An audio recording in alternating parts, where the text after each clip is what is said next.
Hi, let's get into it. What happens when a parody film tries to reboot and sequel at the same time?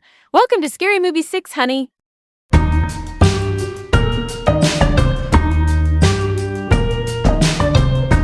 I have to tell you about this.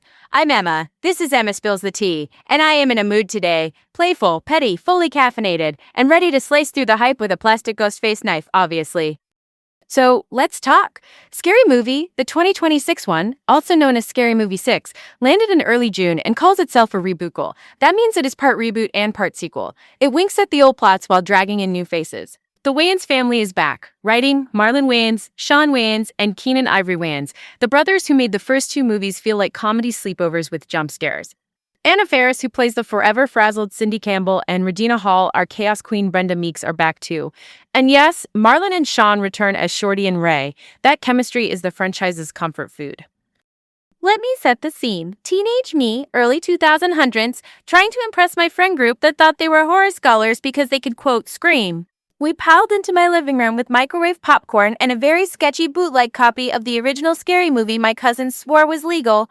It was not. I was like, I can totally handle this. 15 minutes later, I was screaming, laughing, and pretending I meant to do both at the same time. It became our language.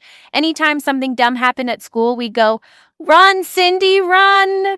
Even if no one was chasing us.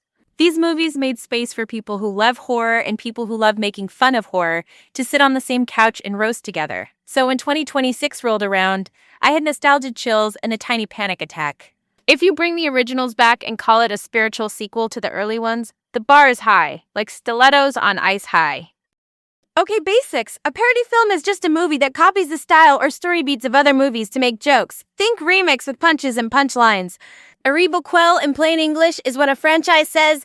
We're not erasing the past, but we are also starting fresh. It is the messy middle child of a reboot and a sequel. Scary Movie 6 goes full kitchen sink. The plot has Cindy teaming up again with Ray and siblings Shorty and Brenda when a Ghostface killer resurfaces. Ghostface is the Scream-style mask and voice that haunts your group chat every Halloween. Except here, there are multiple ghost faces, like speed dating, but for murder. The twist is meta as hell. The younger would-be leads, Jack and Val, are revealed as copycats trying to hijack the franchise. Then the movie keeps unmasking people, including celebrity cameos, and even Shorty and Ray take a spin under the mask. The point is loud. The originals are not passing the torch. They are tying the torch to a chair and walking away. Important players. The director is Michael Tids. He is the filmmaker who has teamed with Marlon Wayans before, so he knows the rapid-fire spoof rhythm. The script is from the Wayans family plus Rick Alvarez, a longtime Wayans collaborator who produces and co-writes. This reunion only happened because Miramax, the studio bankrolling it, is under new leadership. CEO Jonathan Glickman greenlit about a $30 million budget and said yes, let the Wayans cook. Paramount, the big American distributor with the mountain logo, handled the US South release and even moved the date up a week when Marlon's teaser spec'd on Instagram. Real-time calendar shuffle, very 2026. They shot at Tyler Perry Studios in Atlanta, the massive studio complex built by Tyler Perry, great for fast set turnovers and tax incentives. And a quick shout to Neil H. Moritz. He is the fast and furious super producer type who lent big studio muscle to this mid-budget circus. Now for the parade of faces and flexes. Anna Faris as Cindy, impeccable panic timing. Regina Hall as Brenda still steals scenes with a throat clearing. Marlon Wayans does multiple roles, not just Shorty but also Tiffany Wilson from White Chicks, the 2004 undercover heiress character he and his brother played, plus Joe Jackson in a fake trailer and a Nosferatu-style Count Brolock in a post-credits bit. Sean Wayans returns as Wade, giving Vorsley-level himbo energy. Cherry O'Terry, the comedian from Saturday Night Live, pops back as Gail Hailstorm, the tabloid reporter. Dave Sheridan reprises Doofy Gilmore in the film he's controversially pardoned in-universe for the January 6th Capitol riot, and yes, it is wild. Cameos include Anthony Anderson Mahalik from earlier sequels, Kai Cenat, Teyana Taylor, and Shaquille O'Neal. The gag is, everyone can be Ghostface, until they're not. The movie sprays references like a confetti cannon. Get Out, the Jordan Peele social thriller that started 100 think pieces. Nope, Peele again with sky monsters and spectacle. Smile, the creepy grin one. N3 Gagan, the TikTok dancing robot doll. The 2018 Halloween Legacy to 2018 Halloween Legacy reboot. Scream's newer entries, Long Legs, Heretic, The Substance, Terrifier 3, Weapons, Sinners, and shoutouts to Jason Voorhees, Leatherface, Ma, Wednesday Addams. Leatherface is out to batter. Plus the Hard Eyes Killer, It Is a Buffet. Critics argued the breadth means the jokes are thinner than a Hollywood eyebrow in 1999. I think it is like a playlist. You will skip some tracks, but when one hits, it hits. We have to talk controversy, obviously. The marketing teased that the same mass killer from the first movie might be back. The actual movie says, surprise, it is a carousel of killers. I see the marketing as playful misdirection this franchise has always loved to fake out. But I get why some fans felt baited. If you sell legacy continuity, people want receipts, not vibes.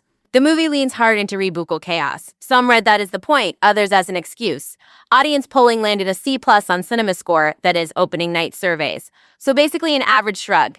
On the cash side, it did around 7.7 million in previews, which is the night before release. Brand recognition works, even when reviews are mid. Critic Corner, quick hits. Owen Gleiberman at Variety thought the targets were off and the humor felt forced. David Rooney at The Hollywood Reporter praised the opening scene, then said it tumbles downhill. Jesse Hassinger at The Guardian gave it 2 out of 5, calling the jokes thin and saying the series maybe belongs in the 2000s. Kim Newman at Empire also landed a 2 out of 5, but admitted the last stretch gets closer to funny when the legacy versus next-gen tension finally pops. Allison Foreman at IndieWire handed it a C+, showing love to Anna Faris while knocking the movie for feeling toothless. If you are sensing a pattern, you are not wrong.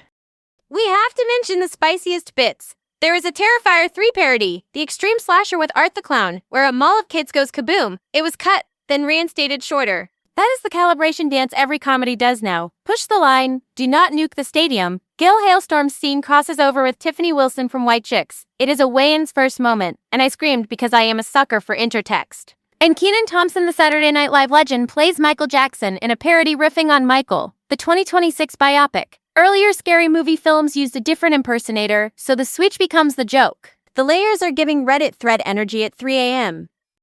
Music nerds! A snack for you. Hi Mazar, the composer, delivers a score that does the horror sting, then undercuts it with comedy swells. Lakeshore Records dropped 29 tracks same date. The commercial songs you hear in the movie are mostly not on that album, Classic Rights Maze. One fun needle drop is Moving On Up, the Jeffersons theme. A retro TV flex that tells you the joke before the punch lands. I kind of love when the score itself becomes meme-ready. It means the movie knows its life will continue on TikTok, not just in theaters.